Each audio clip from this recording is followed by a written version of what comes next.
Oui, la maîtrise d'œuvre, donc composée de l'atelier Trigone et l'atelier parallèle. Donc, avant d'entamer des travaux et avant de décider de faire des travaux, nous réalisons un diagnostic. Ce diagnostic doit être partagé avec la maîtrise d'ouvrage, mais aussi avec les financeurs, qu'il y a des subventions dans ce type de réhabilitation. Donc, le diagnostic aborde le contexte urbain, où se situe la parcelle et dans l'histoire, des détails de l'historique même du bâtiment. On a un premier bâtiment qui est sur rue, un second bâtiment qui a dû être créé par la suite, une passerelle et un local qui devait être les WC à l'étage.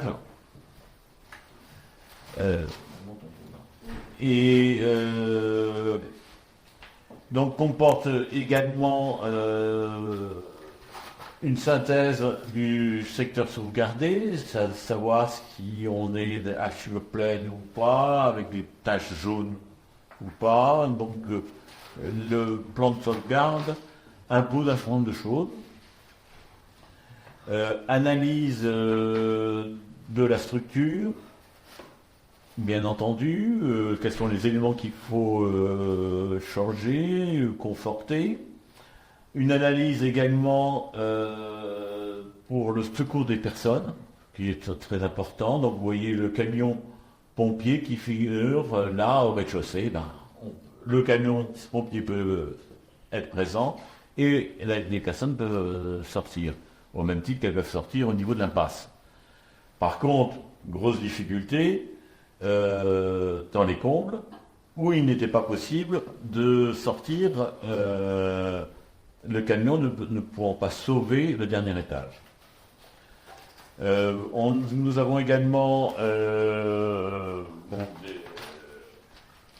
une liste des tableaux où figure l'ensemble des caractéristiques de chaque logement.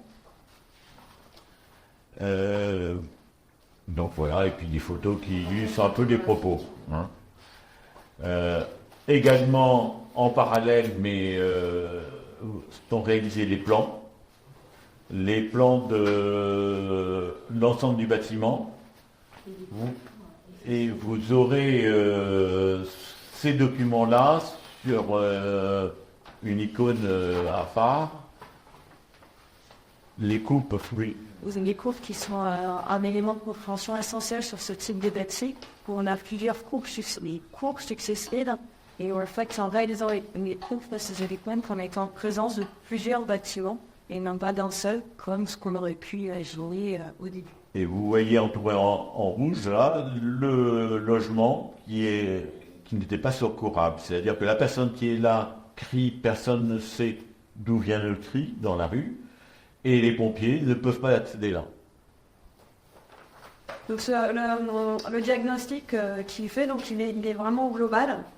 Et le principe de ce diagnostic, c'est de lister tous les enjeux qui sont en lien avec cet immeuble pour qu'après on puisse proposer des solutions pour répondre à la fois aux enjeux de structure, aux enjeux de sécurité bien sûr, aux enjeux d'hygiène et de sanitaire, et puis aux enjeux de patrimoine.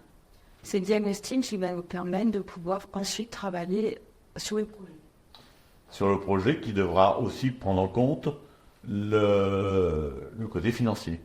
Et c'est pour ça qu'un diagnostic approfondi nous permet après de hiérarchiser les travaux, car bien entendu on ne pourra pas intervenir partout.